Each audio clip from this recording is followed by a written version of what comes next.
Welcome to the channel, where we uncover the hidden fortunes tucked away inside your everyday pocket change. Today, we are diving deep into the fascinating world of the Roosevelt Dime to reveal the specific minting secrets that turn ordinary metal into massive paydays. Grab your magnifying glass and get ready to scan your spare change for these life-changing treasures. In 1967, the United States Mint cranked out more than 2.2 billion dimes, and on every single one, they wiped away a tiny detail that had been a part of American coins for decades. This wasn't some slip-up or a rare error coin that could make you rich. It was a calculated move during a national crisis that threatened to bring the entire country's commerce to a grinding halt. The story of this missing mint mark isn't about a mistake. It's about the moment America's money was changed forever, and it all started with the silver in your pocket. To really get how wild this decision was, you have to understand how things were supposed to work.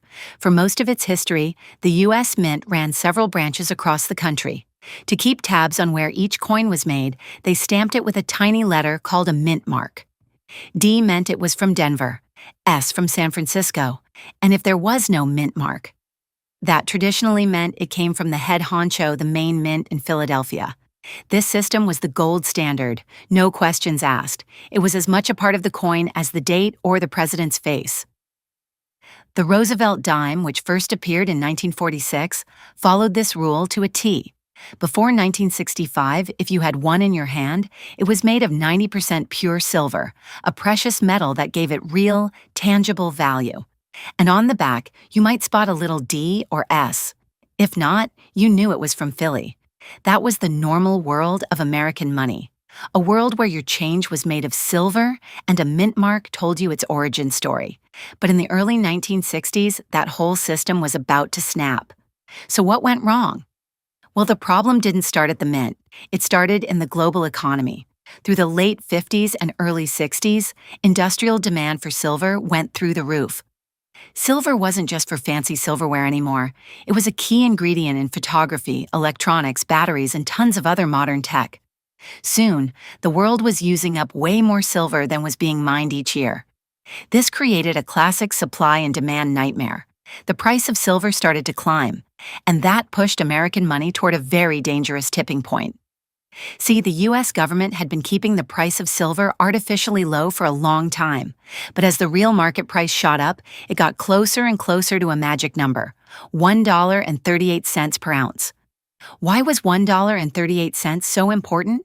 Because at that price, the silver inside a dollar's worth of dimes and quarters was officially worth more melted down than it was as spending money. Think about that. The dime in your pocket was suddenly worth 11, then 12 cents in raw silver. What would you do?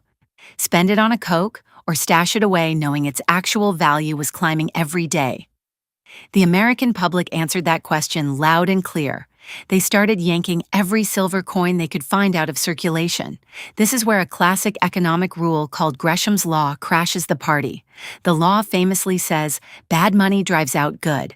When you have two types of money with the same face value, people will hoard the one that's more valuable, the good money, and spend the one that's less valuable, the bad money. In this case, the 90% silver coins were the good money. People knew they had real value that was only going up. So poof, they vanished. People hid them in coffee cans, sock drawers, and bank vaults. This wasn't just a few nerdy collectors. It was a nationwide hoarding frenzy. The coins just disappeared from daily life. The fallout was a total disaster. A massive coin shortage paralyzed the country. Vending machines, which were a huge part of life, were sitting empty. Store owners couldn't make change. Banks had to ration what few coins they had. President Lyndon B. Johnson warned that the nation was facing chaos in the myriad transactions of our daily life, from using pay telephones to parking in a metered zone to providing our children with money for lunch at school. The government had to do something, and it had to be bold. This moment in history completely changed the money we still use today. If you're finding this story as fascinating as I do me a favor and hit that subscribe button. We get into the hidden histories behind money and finance every week, and you won't want to miss what we've got coming up. Facing a full-blown crisis, President Johnson signed the Coinage Act of 1965. This one law would change American money forever in two huge ways. First, and most famously, it ripped the silver out of our dimes and quarters. Starting in 1965, these coins would no longer be 90% silver. Instead, they'd be clad coins, a sandwich of copper and nickel fused to a pure copper core. You can see this for yourself on any dime or quarter made after 1964. Just look at the edge and you'll see that reddish copper stripe. But the second change is the one that gets us to the heart of this story. The Coinage Act also gave the U.S. Mint permission to remove mint marks from all coins for 5 years. From 1965 through 1967, every single dime, quarter, nickel, and penny made for circulation had no mint mark, no matter if it was struck in Philadelphia, Denver, or San Francisco. Why on earth would they do that? It was a direct assault on hoarders. Government officials, including Mint Director Ava Adams, believed that coin collectors were a big part of the problem. They weren't just hoarding for silver, but also for specific, rarer coins from certain mints. By removing the mint mark, the government made all the new coins anonymous. A 1967 dime was just a 1967 dime. There was no D or S to hunt for. The goal was to make collecting pointless and flood the economy with billions of new, identical coins to kill the shortage. Erasing that tiny letter was a strategic move to make the new coins seem boring, functional, and above all, spendable. And guess what? It worked. The U.S. Mint went into beast mode. In 1967 alone, it pumped out a staggering 2.24 billion Roosevelt dimes, an all-time record. It was an avalanche of new money designed to smother the shortage and get the new clad coins into every pocket in America. The plan was a success. By 1967, the Treasury was confident the crisis was over. The missing mint mark was a radical but temporary fix for a unique problem. Once the new clad coins were everywhere and the old silver coins had mostly disappeared, there was no reason to continue the policy.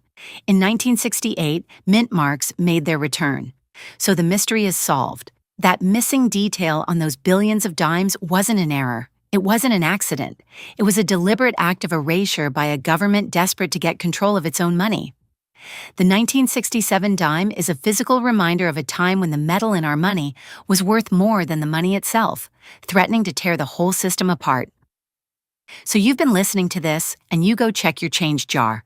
You find a 1967 dime, and sure enough, no mint mark. Did you just find a historical treasure? Is it valuable? The short answer is no.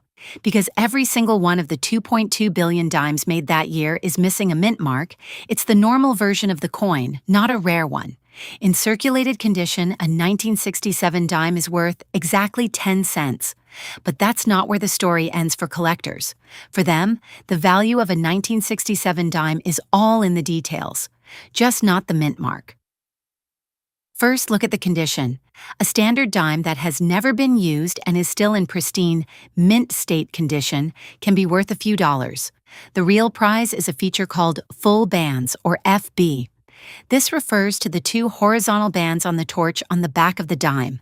Because they were making so many coins so fast, the strikes were often weak, which made these bands look smushed together. Finding a 1967 dime with clear, sharp, fully separated bands is incredibly rare. While a nice uncirculated coin might be worth $10, an uncirculated 1967 dime with full bands can be worth hundreds, and one record-setting example sold for $1,440. And for the true treasure hunters, there are actual errors to look for. The big one is a double die obverse, or DDO. This is where the die that strikes the coin had a slight doubling, which is easiest to see on the letters of "In God We Trust" and on the date.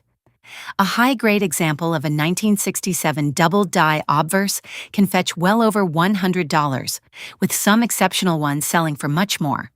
Other errors, like clipped planchets or coins struck off-center, can also be worth a serious premium. In the end, the 1967 Roosevelt Dime is a perfect paradox. It's one of the most common, ordinary coins you could possibly find, but it tells an absolutely extraordinary story. Its missing mint mark isn't a numismatic oopsie, but a battle scar from a monetary war, a fight between the face value of money and the raw value of the metal it's made from. It marks the moment the U.S. government decided that our money should be a symbol of value, not a store of it, paving the way for the currency system we have today. So the next time a 1967 dime passes through your hands, don't just toss it in the cup holder. Take a second to look at it. It might only be worth 10 cents, but it's a tangible piece of economic history, a silent witness to the great silver crisis that changed our money forever. That 1998 D-dime rattling around in your car's cup holder, the one you're about to use for a parking meter. Spending it could be a huge mistake. It sounds unbelievable, but that little 10-cent piece might be worth hundreds, or even thousands of dollars. Before you even think about letting it go, I'm going to show you the easy-to-spot details that separate a plain old dime from a treasure that collectors are hunting for. The problem is, millions of these coins get spent, damaged, or just plain lost every year because most people don't know what to look for. Today, that all changes. We're going on a treasure hunt in your pocket change, and it starts with the 1998 D Roosevelt Dime. First, let's get a feel for a normal 1998 D dime. That year, the US Mint in Denver, that's the D mint mark next to the date, cranked out a whopping 1,172,250,000 of these dimes. With over a billion made, it's true that most 1998 D dimes you find are just worth 10 cents. These coins are part of the Roosevelt Dime series, which started back in 1946 to honor President Franklin D. Roosevelt after his passing. The design, by Chief Engraver John R. Sinnott, was a nod to FDR's leadership and his role in founding the March of Dimes, which funded the fight against polio. The front has that famous portrait of Roosevelt, while the back shows a torch for liberty, an olive branch for peace, and an oak branch for strength, a truly classic American design. Since they're made of a copper-nickel mix and not silver, a regular one from your change is worth about 10 cents, maybe up to 35 cents if it's in nice shape. But don't let that get you down. That huge mintage is our secret weapon, because it means there are over a billion chances to find something amazing hidden in plain sight. Alright, let's talk about the first way to spot a more valuable coin, its condition. In the coin world, how well preserved a coin is changes everything. A coin that has never been used, never rattled in a cash register, is called uncirculated, or mint state, MS. Graders use a 70-point scale to rate them, with 70 being absolutely flawless. While your average 1998 D dime is worth a dime, an uncirculated one from an old bank roll could be worth more. In lower uncirculated grades like MS60 to MS65, the value can pop to between $2 and $12. That's a pretty nice return on 10 cents. As the condition gets better, the prices get serious. Finding a 1998 D dime in MS67 condition is tough, and they can sell for $80 or more. Why? Because out of more than a billion coins, almost all of them got knocked around during minting and transport. A nearly perfect one is a true survivor. So the first thing to do is look for a 1998 D dime that looks like it just left the mint. Does it have a bright cartwheel shine? Are the surfaces clean? If so, you'll want to set that one aside. It could already be worth a lot more than face value. Now for the part that can turn a regular dime into a down payment. I'm talking about the full bands, or full torch designation. Grab a dime and look at the back. See the torch in the middle. It has two sets of horizontal bands wrapping around the top and bottom. On most dimes, these bands are kind of mushy and blended together because of a weak strike. But on a coin struck with fresh dies and perfect pressure, those bands are sharp and clearly separated. That's what collectors call full bands, or FB. Getting that FB label from a grading service like PCGS or NGC is a complete game changer. It proves the coin has a superior strike, and collectors will pay a fortune for it. How much? A standard uncirculated 1998 D dime might be worth a couple of bucks. But a 1998 D dime in a good mint state grade with full bands can be worth anywhere from $18 to over $126. And it doesn't stop there. Top-graded MS68 FB examples have sold for hundreds, with some fetching over $1,200. The auction record for a 1998 D Roosevelt dime is an incredible $4,602, sold by Heritage Auctions in 2012. And what made it so special? It was a full-band specimen. Think about that. A dime from 1998 sold for almost $5,000. The main difference between it and the one in your pocket was the sharpness of those little lines on the torch. This is the single most important detail to check. Get a magnifying glass and start looking for crisp, separated bands on your dimes. Beyond a coin's condition, there's a whole other way to find value: mint errors. These are coins that were made incorrectly, and because they're often rare and unique, they can be incredibly valuable. The 1998 D dime is known to have a few you should watch for. First up, asterisk off-center strikes asterisk asterisk. This happens when the blank coin isn't sitting right when it gets struck. The design ends up crooked, with part of the blank edge showing. Depending on how far off center it is, these can be worth $20 to $50, or even more for really dramatic ones. Next are broad strikes asterisk. This is when the collar that forms the reeded, grooved, edge fails to do its job. The coin metal spreads out, making it larger than a normal dime with a smooth edge. A broad-struck 1998 D dime can bring in $20 to $100. Here's a really cool one, the asterisk missing clad layer asterisk error. Dimes today are a sandwich of copper-nickel on the outside and pure copper on the inside. Sometimes one of the outer layers is missing before the coin gets struck. Certified examples of 1998 D dimes missing their front-clad layer exist. These coins have one normal silvery side and one reddish copper-colored side. They also weigh less, around 1.82 to 1.85 grams instead of the standard 2.268 grams. This is a jaw-dropping error that can be worth several $100s. Also, keep an eye out for smaller errors like die clashes asterisk, where the front and back dies hit each other and leave faint design impressions, or die chips asterisk and cracks asterisk, which look like little raised bumps or lines. While not as valuable, they're still fun collectibles that prove you've got a sharp eye. This is it, the holy grail of the treasure hunt. This is the kind of error that makes headlines. I'm talking about a 1998 dime struck on the wrong kind of blank coin, or planchet asterisk. While a Denver-minted example is the ultimate, what if, we know for a fact this happened at the Philadelphia Mint in 1998.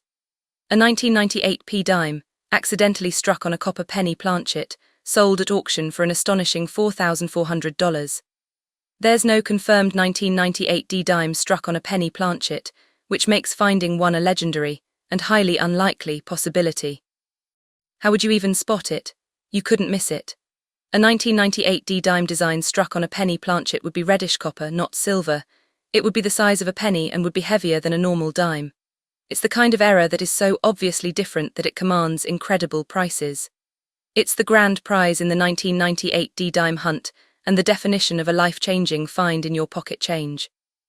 So ready to start your hunt, you don't need a fancy lab. All you really need are your eyes, a good lamp and a simple 5x or 10x magnifying glass.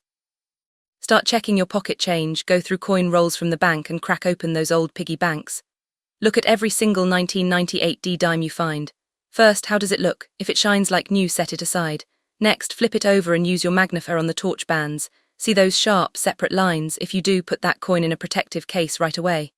Finally, look for anything weird. Is it off-center? Is the edge smooth? Is one side copper-colored? These are the clues that could lead to an incredible discovery. If this guide opened your eyes to the treasure that could be sitting in your cup holder, do me a favor and hit that subscribe button. We post videos all the time revealing the secrets of valuable coins you can actually find. And be sure to share this video. You might just stop a friend from spending a dime that's worth thousands. The 1998 D Roosevelt Dime proves that modern coins are anything but worthless. Sure, over 1 billion were made, but in that sea of common change are islands of incredible treasure. From pristine, uncirculated coins to the ultra-valuable full bands versions, and from common errors to the legendary wrong planchet strikes, there is real money waiting to be discovered. The best part of this hobby is the hunt itself, the thrill of knowing any handful of change could hold a fortune. Now go look. Check every dime. The next amazing find could be yours. Happy hunting. Have you ever found a pre-1965 silver dime in your change? Or maybe you've checked your 1967 dimes for that rare doubled die? Let me know down in the comments. And if you enjoyed this trip down the rabbit hole of hidden history, make sure you're subscribed so you don't miss the next story. Thanks for watching.